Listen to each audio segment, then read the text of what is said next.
আপনার খাবার প্লেটে এই ডিম ডালের রেসিপিটা যদি থাকে, দ্বিতীয় আর কোনো কিছু লাগবে না পেট ভরে ভাত খাওয়ার জন্য।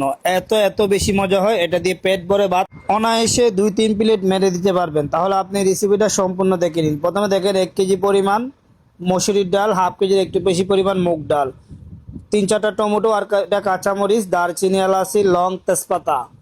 তার মধ্যে কয়টা পেঁয়াজ পাতলা করে কেটে দিয়ে দিচ্ছি, পরিমাণ মতো লবণ দিয়ে দিচ্ছি, যতটুকু লবণ প্রয়োজন হয়, আর 2-3 চামচ পরিমাণ আদা রসুন বাটা, হলুদের গুঁড়া 1-1.5 চামচ, আর 1 চামচ পরিমাণ জিরার গুঁড়া, সামান্য পরিমাণ সয়াবিন তেল দিয়ে এটাকে ভালোভাবে কষলায়ে সুন্দর করে মিক্স করে নিতে হবে, যেন সবগুলি উপকরণ ভালো মতো মিশে যায়। এখন ডাল সিদ্ধ করার জন্য যতটুকু পানি প্রয়োজন অতটুকু পানি দিয়ে ডালটাকে সিদ্ধ করে নিব, বেশি পানি ইউজ করব না।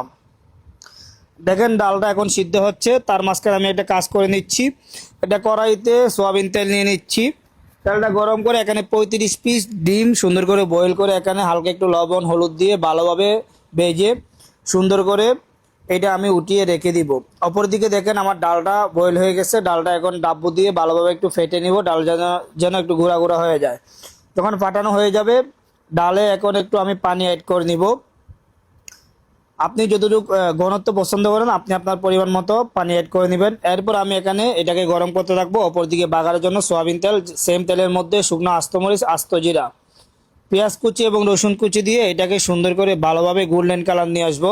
আর অপরদিকে দেখেন আমি ডালে যে পানিটা গরম করতে দিয়েছিলাম সেটা গরম হয়ে গেছে, আমি এখানে ডিমগুলি অ্যাড করে নিচ্ছি, যে ডিমগুলি আমি ভেজে রাখছিলাম।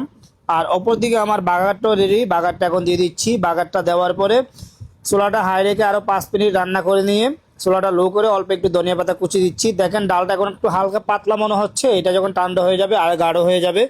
এভাবে একবার আপনি ডিম ডাল বাসায় ট্রাই করে দেখেন, অনেক বেশি মজা হবে। এই ডিম ডাল দিয়ে আপনি পেট ভরে ভাত খেতে পারবেন। আর রেসিপিটা যদি ভালো লাগে অবশ্যই আমার পেজটা ফলো দিবেন, ভিডিওটা শেয়ার করবেন। কে কোন জেলা থেকে আমার ভিডিও দেখতেছেন অবশ্যই কমেন্টস করে জানাবেন।